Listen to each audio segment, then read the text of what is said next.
Kali ini kita bakal bedah dalam-dalam nih pemikiran dan pelajaran hidup dari seorang pengusaha, Renat Fuad. Kita akan saring intisarinya aja filosofi bisnis dan hidup yang bikin dia bisa bangkit dari titik terendahnya, langsung dari obrolan terbarunya. Pernah nggak sih ngerasa kayak gini? Kayak lagi diem di persimpangan jalan, bingung mau ke kiri atau ke kanan, nggak tahu tujuan hidup tuh apa. Nah, kutipan dari Renat Fuad ini rasanya kena banget ya. Ini perasaan yang kayaknya hampir semua orang pernah alamin. Dan seringkali, ini jadi titik awal dari sebuah perjalanan besar. Oke, kita mulai dari sini ya, dari titik terendah. Bagian pertama ini kita akan bahas perjuangan yang kita semua rasakan pas lagi ngerasa hilang arah. Ini tema yang sering banget diangkat sama Renat Fuad dalam cerita-ceritanya. Renat tuh pernah cerita soal satu karakter yang rasanya relate banget sama kondisi banyak orang sekarang. Dia ini generasi sandwich. Kejepit di antara kewajiban ngurusin orang tua, tapi di sisi lain juga harus menafkahi keluarga barunya. Udah gitu, bisnisnya lagi seret, bahkan cenderung turun. Makin nyesek lagi pas buka Instagram, lihat teman-temannya kok kayaknya sukses semua. Rasa demotivasi dan putus asa ini benar-benar gambaran nyata pas kita lagi di persimpangan jalan itu. Terus kalau udah di titik serendah itu, apa sih yang bisa bikin seseorang punya kekuatan buat maju? Nah, sekarang kita coba lihat motivasi utama yang akhirnya ngebuat Renat milih jalan jadi pengusaha.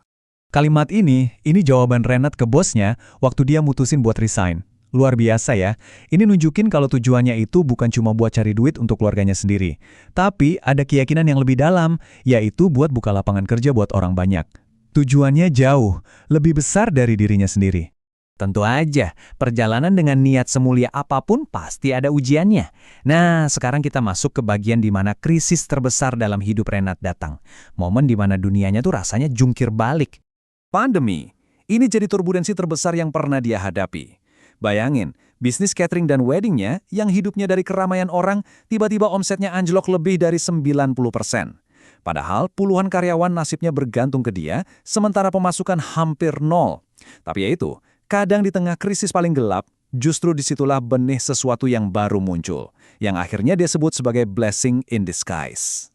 Di saat lagi hancur-hancurnya gitu, dari mana coba datangnya kekuatan buat terus berjuang? Nah, disinilah kita nemuin inti ceritanya yang paling menyentuh. Alasan dia yang sesungguhnya untuk bangkit. Sebelum kita lanjut, coba deh, saya mau ngajak Anda mikir sejenak. Apa sih definisi sukses buat Anda sekarang? Soal karir yang meroket?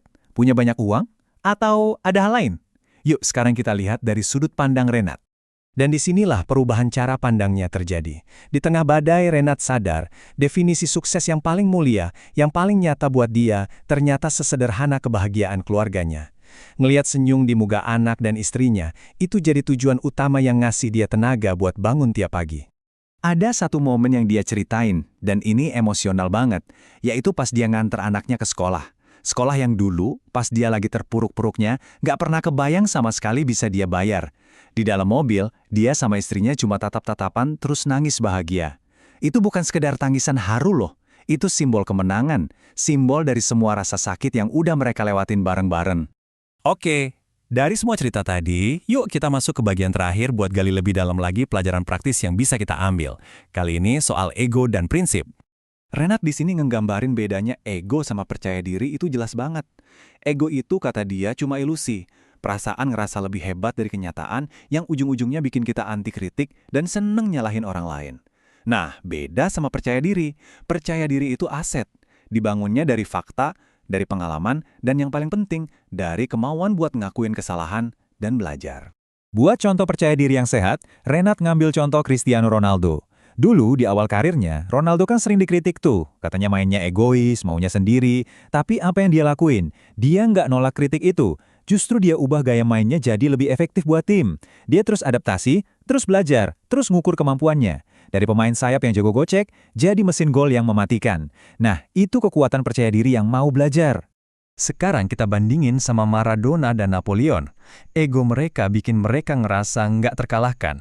Maradona karena egonya jatuh ke gaya hidup yang rusak karirnya sendiri. Napoleon ngabaikan nasihat jenderalnya, terus maksa mimpin pasukannya ke bencana besar di Rusia. Dua-duanya ini contoh nyata gimana ego yang nggak kekontrol bisa jadi musuh terbesar dari kesuksesan. Wah, kutipan ini dalam banget. Ngendalin ego itu artinya berhenti nyalahin orang lain dan mulai ambil tanggung jawab penuh. Pas kita bisa bilang, oke, ini salah gue, itu bukan berarti kita lemah. Justru disitulah kita ngambil lagi kendali buat belajar dan bangkit. Itu langkah pertamanya. Nah, ini nih, nasihat yang kayaknya sering banget ya kita dengar. Kata Renat, ini salah satu nasihat bisnis terburuk. Kenapa? Soalnya, nasihat ini secara nggak langsung nyuruh kita buat jadi egois, jadi nggak pedulian, dan mandang kebaikan itu sebagai kelemahan. Terus, filosofi yang benar gimana dong? Pertama, katanya, jangan pernah berhenti jadi orang baik. Titik. Kedua, niatin kebaikan itu buat Tuhan, bukan buat ngeharap balasan dari manusia. Biar apa? Biar kita nggak gampang kecewa. Dan yang ketiga, kalaupun kita dikhianati, jangan jadi alasan buat berhenti berbuat baik. Malah, jadiin itu pelajaran buat pasang batasan yang lebih sehat ke depannya. Sebagai penutup, saya mau ninggalin pertanyaan ini buat kita renungin bareng-bareng. Kalau kegagalan itu adalah sebuah pelajaran, pelajaran paling berharga apa sih yang udah diajarin sama perjuangan terbesar dalam hidup Anda?